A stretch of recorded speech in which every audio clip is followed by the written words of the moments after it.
வெளில வந்து வண்டியில இருக்கிறத வந்து கவனிக்காத விஜய் என்ன பண்ணுறாரு, அப்படியே அவங்க பக்கத்துல நின்னு ஃபோன் பேசிட்டு இருக்காரு. இந்த சூழ்நிலையில காவேரி வந்து வெளில பார்த்துடுறாங்க. பார்த்துட்டு இவங்க வந்து அந்த ஆசிரமத்தில இருந்த அப்படி சொல்லிட்டு யோசிச்சுட்டா, நிவேதா அவங்க தானே அப்படி சொல்லிட்டு யோசிக்கிறாங்க. இவங்க எப்படி இங்க உடம்பு சரியில்லையா அவங்களுக்கு ஒரு வேளை? அப்படி சொல்லிட்டு காவேரி வந்து வண்டிய விட்டு இறங்குறாங்க. உடனே காவேரி இரு இரு இறங்காத அப்படின்னோனே, உடனே காவேரி இறங்கி வந்துடுறாங்க. அப்போ விஜய் வந்து இரு காவேரி இறங்காத சொன்னேன்ல அப்படி சொல்லிட்டு ஓடி வந்து வா போலாம் உள்ள அப்படின்னு. இல்லைங்க அங்கே தெரிஞ்சவங்க ஒருத்தவங்க, அவங்களெல்லாம் அப்புறம் பார்த்துக்கலாம். சரி நான் போய் மெடிசன் வாங்கிட்டு வரேன், நீ வேணா பார்த்துட்டு வா அப்படின்னு சொல்லிட்டு போயிடுறாரு. மெடிசன் வாங்கிட்டே இருக்காரு. அப்போ வந்து நிவேதா கிட்ட வராங்க. அவங்க வந்துட்டு நிவேதா எப்படி இருக்கீங்க, நல்லா இருக்கீங்களா அப்படி சொல்லி கேட்குறாங்க. அதுக்கும் எந்த ரியாக்ஷன் இல்லாமல் அப்படியே உட்காந்துருக்காங்க. இங்கே பாருங்கள் என்னாச்சு உங்களுக்கு உடம்பு சரியில்லையா, அதான் வந்து எங்களை ஹாஸ்பிட்டலுக்கு என்னாச்சு உங்களுக்கு, மெடிசன் வாங்கிட்டு இருக்கீங்க என்ன அப்படின்னு சொல்லிட்டு விசாரிச்சுட்டு இருக்காங்க. அந்த டைமில் அவங்க கூட இருந்தவங்க வந்துடுறாங்க. என்னம்மா எப்படி இருக்க, இல்லைங்க இங்கே வந்திருந்தேன். சரி இவங்களுக்கு என்ன ஆச்சு, இல்லைம்மா திடீர்னு வந்து உடம்பு சரியில்லாமல் ஆச்சு, ரொம்ப காய்ச்சலாக இருக்குது, அதனால தான்மா வந்து மெடிசன் வாங்கிட்டு வரணும்னு வந்திருக்கோம் அப்படின்றாங்க. ஓ அப்படிங்களா, ஹாஸ்பிட்டலில் காட்டியாச்சுமா அப்படின்றாங்க. சரி ஓகே, சரி உடம்பு பார்த்துங்க அப்படி சொல்லிட்டு இருக்காங்க. காவேரி வரியா அப்படின்னு சொன்னோன்னா அதோ வரேங்க அப்படி சொல்லிட்டு போயிடுறாங்க. யார் அப்படின்னோடனே நான் தான் சொன்னேன்லங்க அந்த ஆசிரமத்துக்கு போயிருந்தேன்னு சொல்லிட்டு, அங்கே வந்து ஒரு பொண்ணுங்க என் அளவு வயசு தான் இருக்கும், பாவம் என்ன பிரச்சனையோ தெரில, ஏதோ மனநிலை வந்து சரியில்லை அப்படின்ற மாதிரி சொன்னாங்க. அவங்க அமைதியாக இருக்கா, அவங்கள பார்த்தா அப்படி சொல்லவே முடியாதுங்க, அவ்வளோ அழகாக இருக்காங்க அப்படின்னோடனே அப்படியா அப்படி சொல்லிட்டு கேட்டுகிட்டே வரேன். சரி போகலாமா அப்படி சொல்லிட்டு கிளம்புறாங்க. இங்கே வந்து அப்படியே வந்து கார் கண்ணாடியில் வந்து பின்னாடி வந்து திரும்புகிறாரு. திரும்பிட்டு வந்து யூட்டன் எடுக்கிறாரு. அப்போ கரெக்டாக வந்து நிவேதா வந்து பார்த்துடுறாங்க விஜயை. பார்த்துட்டு ஒன்றும் புரியாமல் அப்படியே பார்த்துட்டே இருக்காங்க. விஜய் வந்து போயிட்டே இருக்காரு. அப்படியே பார்த்துட்டு என்னாச்சுமான்றாங்க கூட வந்தவங்க. உடனே கையை காட்டுறாங்க. என்ன இது அங்கே ஒன்றும் இல்லையே, என்னாச்சுமா உனக்கு அப்படின்னோடனே ஒன்றும் புரியாமல் அப்படியே யோசிச்சுட்டே இருக்காங்க. சரி உனக்கு வந்து ஜுரம் இல்லைம்மா, அதனால தான் நீ இப்போ வந்து பெணாத்துற அப்படின்னு சொல்லிட்டு அப்படியே தட்டி கொடுத்துட்டு வா போகலாம் அப்படின்னு சொல்லிட்டு கூட்டிகிட்டு போகிறாங்க.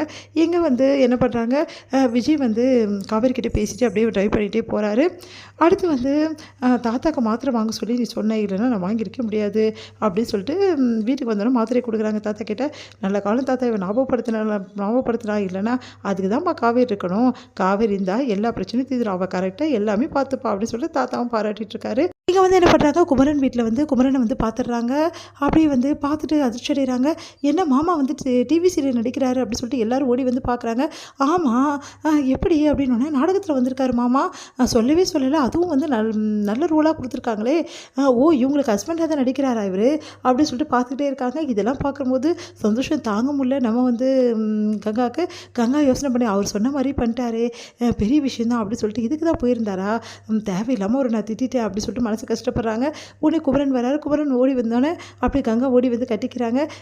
என்னாச்சு கங்கா அப்படின்னோடனே, நீங்கள் நடித்த சீன் இப்போ தாங்க வந்துச்சு, பார்த்தோங்க, எங்களுக்குலாம் எவ்வளோ சந்தோஷம் தெரியுமா, ஏங்க சொல்லவே சொல்லலை, நான் அதுக்கு தான் போயிட்டு வந்தேன் சொன்னால் நான் உங்களை திட்டிருப்பேனா, உங்களை எப்படி திட்டேன் நான் அங்கே போயிட்டு வந்தோன்னே அப்படின்னோடனே, இல்லை கங்கா உனக்கு சர்ப்ரைஸ் கொடுக்கணும் தான், போன வாட்டி சர்ப்ரைஸ் கொடுக்குன்னு சொல்லிட்டு சொதப்பிட்டல அப்படின்னோடனே, ஏங்க சூப்பராக நடிச்சிருக்கீங்க, உண்மையிலே சொல்கிறேனே, நீங்கள் கொஞ்ச நாள் பெரிய ஆள் ஆகுறீங்களா இல்லையா பாருங்கள் அப்படின்னா, அவர் டேரக்டரும் அப்படி தான் சொன்னார் கங்கா அப்படின்னோடனே எல்லாருமே பாராட்டுறாங்க. மாமா சூப்பர் மாமா, தேறிட்டீங்க, செமையாக நடிச்சிருக்கீங்க அப்படின்னு சொல்லிட்டு எல்லாருமே பாராட்டுறாங்க. சாரதாவும் பாராட்டுறாங்க.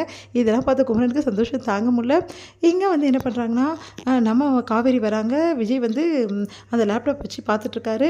ஏங்க எனக்கு ரொம்ப தலைவலிக்குது, என்னன்னு தெரியலங்க, ரொம்ப டயர்டாக இருக்குது, என்னாச்சு காவேரி, இல்லைங்க ரொம்ப டயர்டாக இருக்குது, உங்கள் மேலே சாஞ்சிக்கிட்டோமா அப்படின்னோடனே, அங்கே நிற்கிறா பாருங்க ராகினி, அதுக்காக தான் அப்படின்னோடனே, சரி சாஞ்சிக்கோ அப்படின்றாரு. ஏங்க எனக்கு முடியல, என்னை பெட்ரூம் வரைக்கும் தூக்கிட்டு போகிறீங்களா, கண்டிப்பாக தூக்கிட்டு போகிறேன் காவேரி அப்படின்றாரு. உடனே வந்து பார்த்துட்டு டென்ஷனாகி அங்கே வந்து போயிடுறாங்க ராகினி. சரி அவள் போயிட்டாளா அப்படின்னு சொல்லிட்டு எழுந்துக்க பார்க்குறாங்க. இல்லை அவள் போகல, படுத்துக்கோ அப்படின்னு சொல்லிட்டு, சரி வா உன்னை பெட்ரூம் ஒரு தூக்கிட்டு போகிறேன், இல்லைங்க அவள் போயிட்டான்னு நினைக்கிறேன், அதெல்லாம் போகலன்னு சொல்கிறேன்ல, வா அப்படின்னு சொல்லிட்டு அப்படியே தூக்கிட்டு போகிறாரு. போயிட்டு வந்து பெட்ரூமில் வந்து காவேரி வந்து விடுறாரு. என்ன காவேரி இப்போ பரவாயில்லையா அப்படின்னு சொல்லிட்டு கேட்குறேன். ஏங்க அவள் தான் போயிட்டாள்ல அப்படின்னோடனே, அவள் இப்போ தானே போனா அப்படின்றாங்க. உடனே காவேரி சிரிக்கிறாங்க. விஜயை பார்த்து ரசிக்கிறாங்க. இதில் முடியுது.